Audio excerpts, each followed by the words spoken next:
Banshee Season 3, Episode 9, Even God Doesn't Know What to Make of You, Review, and Finale Predictions.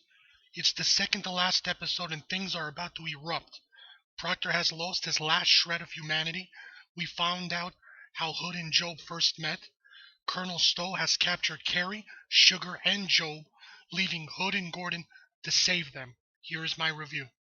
It starts off inside an abandoned high school gym with a bloody Proctor laying on the floor after being beat up by the Blackbeard drug dealers.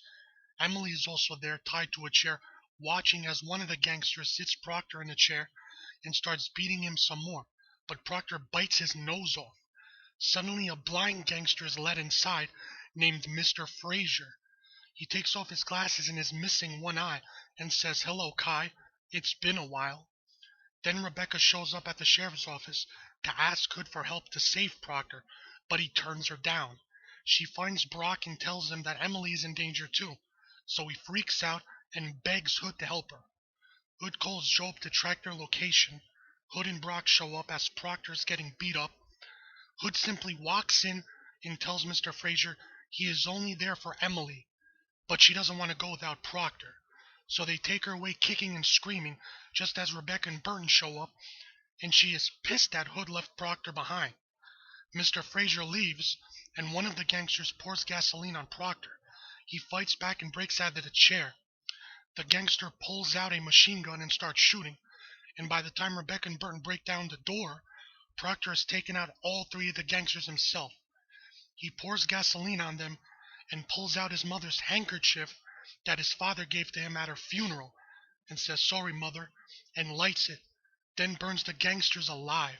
My favorite part is when he turns around and walks away in slow motion. You can see on his face that the only thing left is pure evil. Job and Sugar are at the bar when Hood shows up. Job says, "You almost got me killed." Hood apologizes, but it's the last straw for Job, so he leaves. Then Hood remembers back to the first time him and Job met, way before he met Carrie and got involved with Rabbit. At the time, Hood was working for another boss who sent him to kill Job. It was strange to see Job with his real hair and not some crazy wig. Hood finds Job and is about to kill him, but Job talks his way out of it and says it's a setup and his boss wants to kill them both. Suddenly they spot a bunch of gangsters with guns under surveillance cameras closing in on them.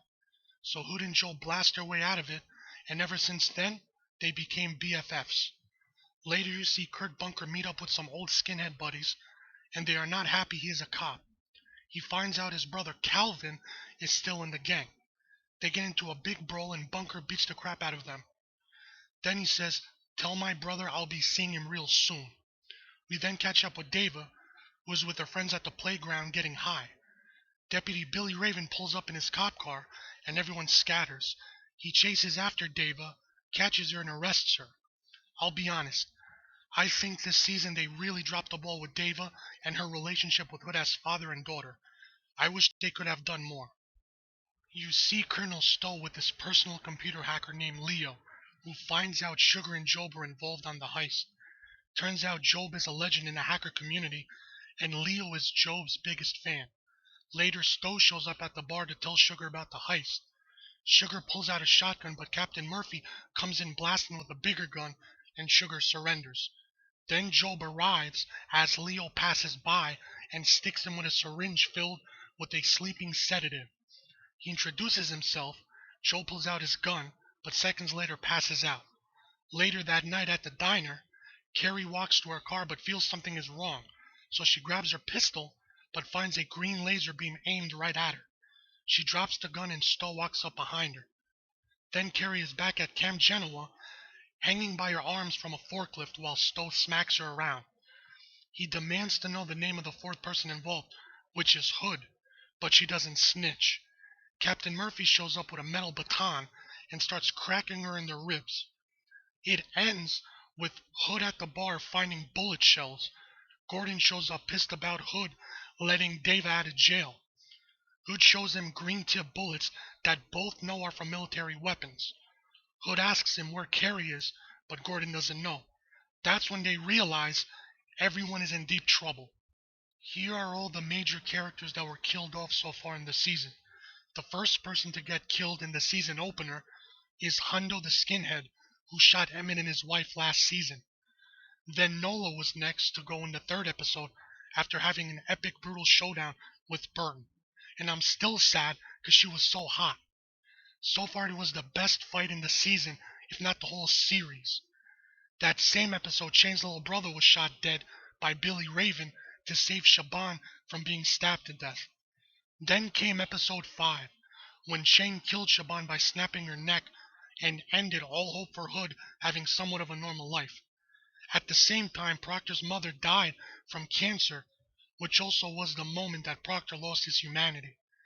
Finally, in episode 8 is when Hood got his revenge on Shane and blew half of his face off with a shotgun. So who is going to be next to go? Here are a few of my predictions. Proctor will survive the season, and Brock will testify against him and lie to put him in jail for a very long time. I think Colonel Stowe will also survive and continue to be the villain in the 4th season. Special Agent Phillips will come after Hood. We will learn all about Hood's mysterious military past. Now the characters that I'm guessing will die next are either Emily, Brock's ex-wife, by getting involved with Proctor again, maybe Gordon as he teams up with Hood to save Carrie and the others from Camp Genoa. My two dark horses are either Job or Burton, because we found out about their past. Finally, in the preview for the episode 10, the last shot was a helicopter flying away as Hood yells in anger. I'm guessing somehow Stowe or Murphy kidnapped Deva and escape with her on that helicopter. That was my review of episode 9, Even God Doesn't Know What to Make of You. I rated a 9 out of 10. Let me know in the comments your thoughts on this episode and your finale predictions on who won't make it out of the 3rd season alive.